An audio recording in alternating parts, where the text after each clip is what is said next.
Have you ever thought that what we lose in life is not just time? It's a much more dangerous thing. We're not just getting close to death. We are approaching a moment when we lose the ability to understand, to think, to understand the meaning of everything. Marcus Aurelius says, "Man not only loses his days, but gradually loses his clarity, wisdom, and consciousness." What if the problem is not in the short life, but that we lose ourselves before it ends? In this video, you will find out you should hurry, not out of fear of death, but out of fear that your mind will stop seeing the truth. We must think not only that our lives are lost daily and a smaller part of them remains, but that something else must also be taken into account. That if man should live longer, it is not entirely certain whether understanding will remain sufficient to understand things, retaining the power of reflection that strives to acquire the knowledge of the divine and man. For if he begins to fall into recycling, sweat, nutrition, imagination, appetite, and anything else of this kind, it will not fail, but the power of utilizing ourselves, filling the measure of our duty, clearly separating all manifestations, considering whether man should now move away from life. And anything else of this kind absolutely requires a disciplined cause. All this has already been extinguished. We must hurry, then, not only because we are closer to death every day, but also because the perception and understanding of things stops first.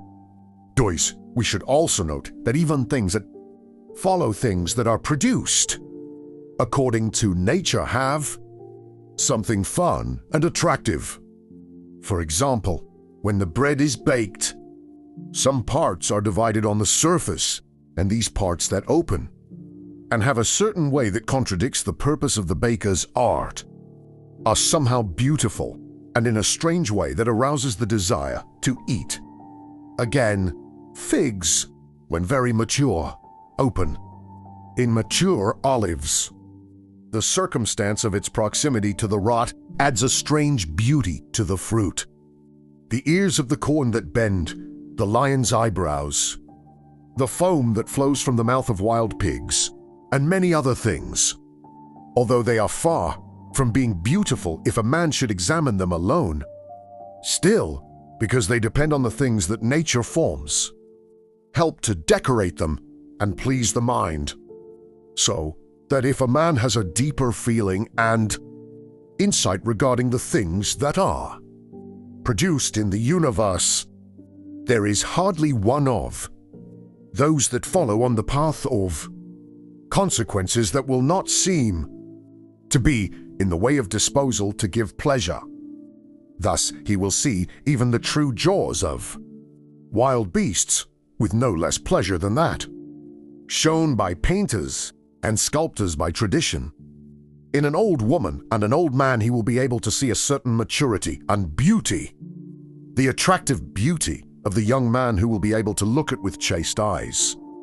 And many of these things will present themselves, not satisfying every man, but only to him who has become truly familiar with nature and its works. Tres, Hippocrates, after treating many diseases, fell ill and died. Chaldody predicted the death of many, and then fate captured them as well. Alexander, Pompeius, and Caesar, after the entire cities were often completely destroyed, and in battle several 10,000 cavalry and infantry were cut into pieces. They also finally left life. Heraclitus, after much speculation about the universe's fire, was filled with water internally and died stained with mud everywhere. The lice destroyed Democritus. The other lice killed Socrates. What does all this mean? I set out, I made the trip, you come to the beach. Cauchi. If indeed in another life there is no need for gods, not even there, But if it is a state without feeling, it will cease to be held by pain and pleasures, and to be a slave to the ship, which is far inferior to that served by a superior, because one is intelligence and God. The other is land and corruption. 4. Don't waste the rest of your life on thoughts about others, when you don't point your thoughts to something of mutual benefit, because you lose the opportunity to do something else when you have such thoughts. What such a person does, why, what he says, what remarks, and anything else of this kind that makes us wander away from observing our governing power. We must then check the series of our thoughts of all that is aimless and useless, but most of all the feeling of excessive curiosity and malice. And a man must use himself to think only those things that if one has to ask suddenly, "What do you now have in your thoughts?"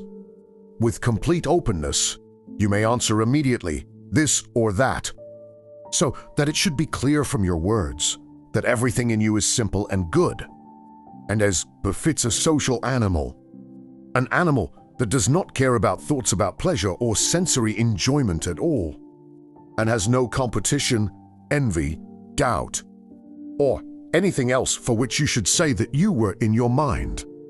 Because the man who is, and no longer late in being among the best numbers, is like a priest and the minister of the gods, also using the God who is planted within him, which makes the man uncontaminated by pleasure, uncontaminated by any pain, not touched by any insult, and does not feel any wrong.